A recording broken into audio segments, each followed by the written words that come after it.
Hey, what's up? It's your boy Kwane, aka Bafana Nyandeni, back with episode 2 of the Make review. 100 racks, I'ma run to it. Next check, run to it. Get fame, run from it. New kicks, I'ma run with him. Young nigga run, just run. Young nigga run, just run. Young nigga run, just run. Young nigga run. If I make 100 racks, I'ma run to it. Next check, run to it. Get fame, run from it. New kicks, I'ma run with him. Young nigga run, just run, young nigga run, just run, young nigga run, just run, young nigga run, just run. Get you, get you. We are back, we're still here on Kwane Reacts. I'm out here with episode 2 of the review. Your favorite SA hip hop review show. Today we are on that new Kwesta, Dakar's latest offering, Guluva. So yeah, before Singena, if you haven't subscribed, please subscribe, and thank you so much for like watching the first episode. Yaga MT. So yeah, without wasting time, Asingeneni. Kwesta released his latest offering, independent. I don't know whether we call him independent, but it's been indie. So yeah, called God Guluva. It's a 15 track album, full body of work. It's an album, it's a hip hop album with like a healthy amount of features in here. I feel like this is this is how you strike a balance on the features on an album. Yeah. So, as per usual, as you guys saw in the first episode, just reviewing the album on different aspects, on different conditions. We'll just go through the album analysis, just analyzing just the whole body as a whole, with like some few tracks and how they belong in the album. The intro track featuring Younger Chief Tandazani. Abantu abasafani, they act funny when you getting money. Yeah, this was like such a refreshing and unusual. Well, if you're looking at hip hop right now, it seems to be like the in thing of how they're doing the intro tracks for like a hip hop album. It's not like an intro track like when you're still trying to prove yourself that you can rap, and then with the intro track you just go ga ga ga ga ga, which I feel is what he did. What he was trying to do on the second track, Snakes in the Crib. But I gotta give him props for actually not doing that, for sticking with Tandazani featuring Younger Chief. It really sets like uh the the theme of the whole album, because even the song itself is just praying about the game and how he's been how the game has been treating him and how he's been treating the game and how everyone is like the game being the hip hop game. So I feel like if we follow the story of Kwesta and his whole rap life and abandonment situation, I feel like this was like the perfect setup to the album to say, yo, I owe so much to hip hop, I owe so much of who I am to hip hop, and I feel like this track and this album is like, if I were to ever do like a love letter to hip hop, love letter to Kasi rap, this would be like the perfect intro to it. So yeah, that's Tandazani. It's fantastic, man, and the younger feature was is inspired. Going on, I feel like going on the album, the way he separated the two, there's like two things, like there's hip hop and then there's gospel rap, and then it goes on to like love. It's like, relationship love and love for the hood, love for himself, and love for hip hop as a whole. So I feel like it did that. So with like paying homage to hip hop, it did that perfectly on the track called Puma Satane. Puma Satani, get get lost. Look at my life, this could have been yours. Yeah, we made it. Wanna know why? Ngoba sibuketseni tolo pantay.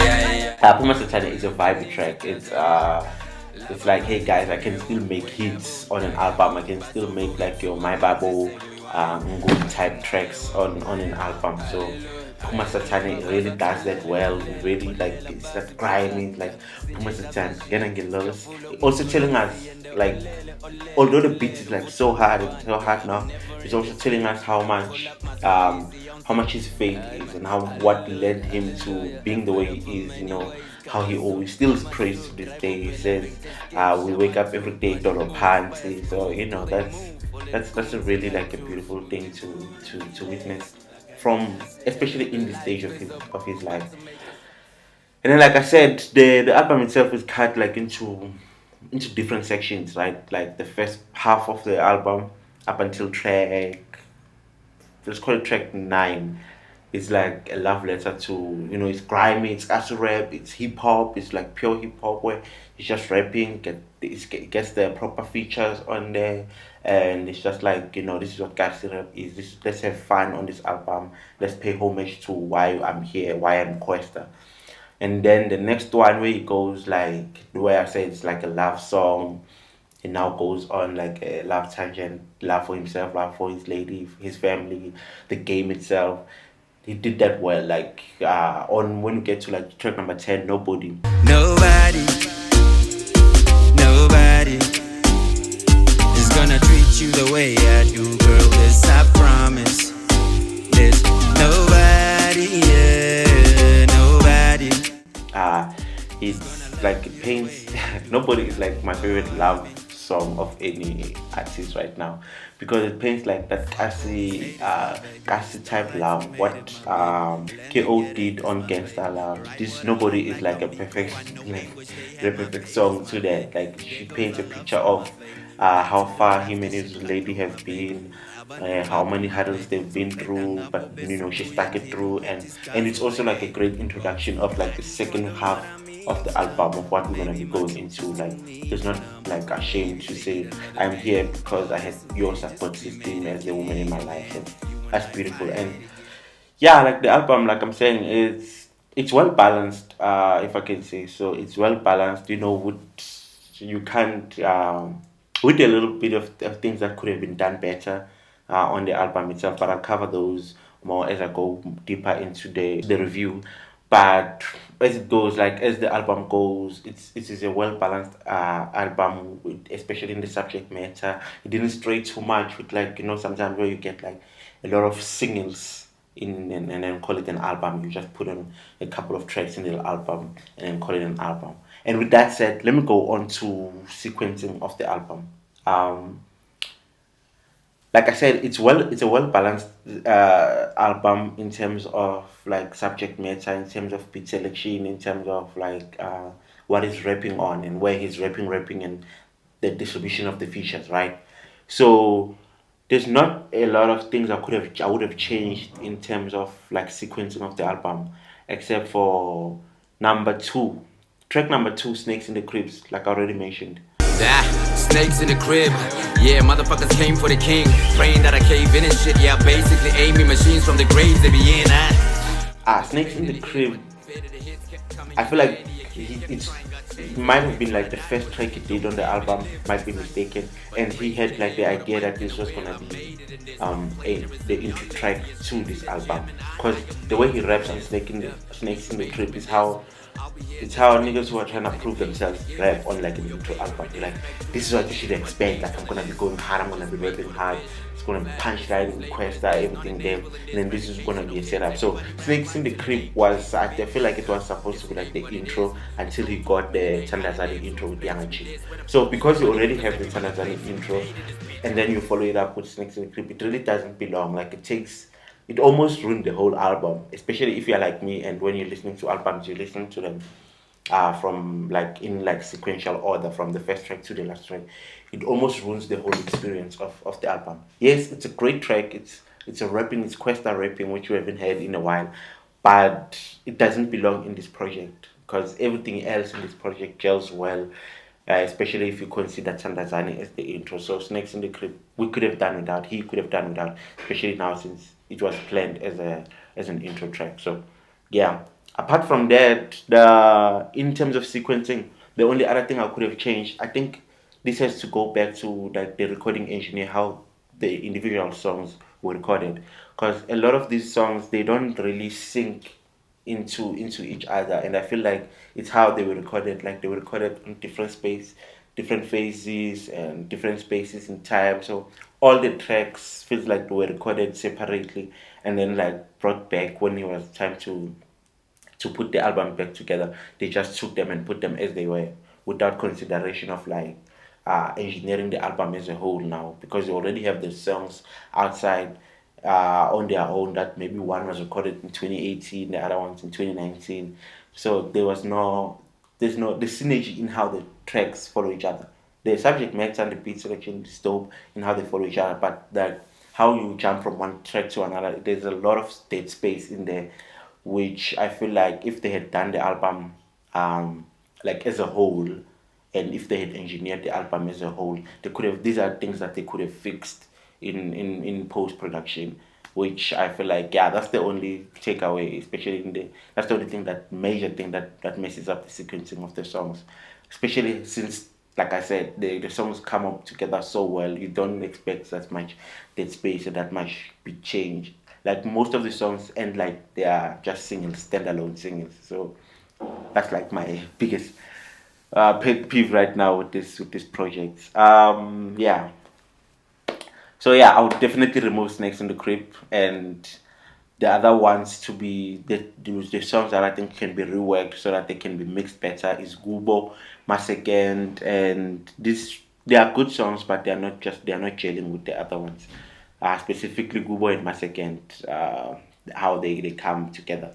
Like from Fire in the Gates, because Fire in the Gates I feel like it's the only song in the album that was like really well done. It was really well produced. I don't know why. Maybe it's because they were doing it for a single. It's the only song that way you can say, no, everything here in terms of production wise was checked. Like there's no mastering mistakes. There's no bass that's too high. There's no voice that's on its own, and even the way it ends, it still ends well. So I feel like if you had like approached every other song with that mentality that I want people to hear this song like they did with Fire in the Cage, then we could have done way better in this album. Yeah, with that said, let's go to my top five. My number five in this album, I think I have two. Tandazani. I know it's an intro track, but Tandazani is definitely one of my favorite tracks. I think it's like my second favorite track ever on a favorite intro track on an hip hop album ever. Number one being what's that boy's Flames Pray For Us on his Clouds album. So yeah, like Tandazani is like number two ever. That's my favorite intro track, especially since both Younger and Kwesta gelled so well that no one tried to rap. Even when Kwesta got in, for a long time I didn't even realize that this was Kwesta. He went melodic with it, so this was really dope. It's there. So like I said, I have two number fives. The other number five is The Bottom. Came from the bottom, hungry and shit. Mama promise, this time I fix. Make me a promise, so long and shit. If I'm being honest, there will be some tears. Tickle some mandla, to you we pray. I need your guidance, show me the way. I really love this track, but because there's so many wonderful tracks on this album, dog. Like The Bottom is there. It tells the story. I'm really mushy for these types of things. Like these types of tracks where you tell the story of struggle and how you make it out. Like he's just talking about how he's been to the bottom. He was really hungry. It's telling like the normal township story that we know. So that's why I'm putting it like at still on number five, because I feel like it's been told, but the way he tells it, he's a great storyteller. Kwesta is, so it really belongs. Like it really comes together well, and it paints the picture so beautifully well. Number four, my number four on this track is Diding featuring Zinga.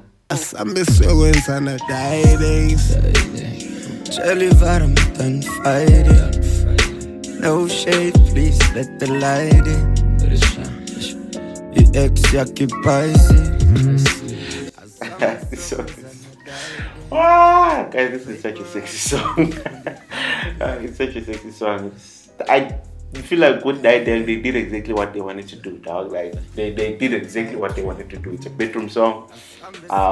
Also, when I was listening to it, I was listening it with my earphones, and Kwesta's voice. I did the reaction to it, which I didn't share, but Kwesta's voice like caught me off guard. So that's what I'm saying. It's exactly like what it was supposed to do, Diding, and then the way that Kwesta does with his falsetto there, It's beautiful, man. It's a beautiful song, this one. So it did exactly what it was supposed to do. My number 3 is that Makwa feature, dog. Chavi sing, Chavi sing, Chavi sing.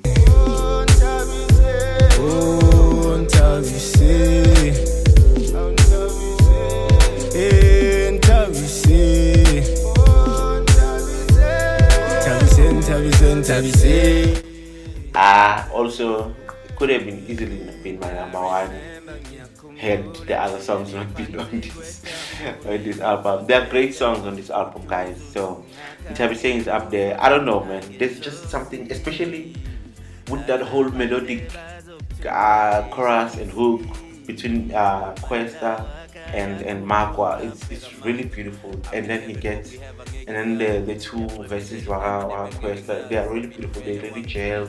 And also going back to township love. I'm watching for them because that one does not have indoor damas. We just love because love is there. Love is the only thing that we have to give. So that's what I love about Untabi sing. So it also shows the perseverance of Untabi saying. So it paints like a beautiful picture of, gives you puts you in the feet of what Untabi saying might be in your own life. So it's a beautiful track. It's a beautiful track, dog. It's a beautiful track. Number 2 should have been number 1. But because I want people to learn, it's gonna be number 2. It's gonna be number 2. My number 2 is Ugubo, featuring Vocalistic and KO. One down the mirror, 2 for the show, drink pipe on the mirror. Slice up a legger, CP the long scoop, cabla cavella. Change my robot, media. So I already mentioned just a bit of it when I was talking about the sequencing. But this track definitely should have been number 1 if it was properly engineered and mastered.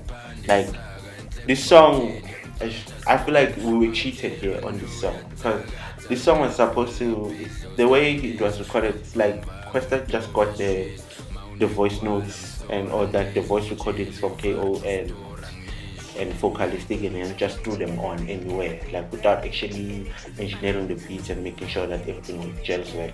KO comes so abruptly. When I was listening to the song for the first time, I was like, what the hell? It comes so abruptly. It's it was not properly put on, and also it could be better mastered, this song. So I feel like it can be reworked. So if Kwesta, if you're watching this, or anyone, just rework the song and re-release it because it's a beautiful song, and we've been waiting for a Kwesta and KO feature. And this beat was so perfect for Vocalistic, right? That I feel like it still needs to be redone. You need to make sure that you can redo it. It's still your project. You don't owe anyone anything, so you can redo this song. So since that's my number 2, my number 1 is gonna be Fire in the Ghetto.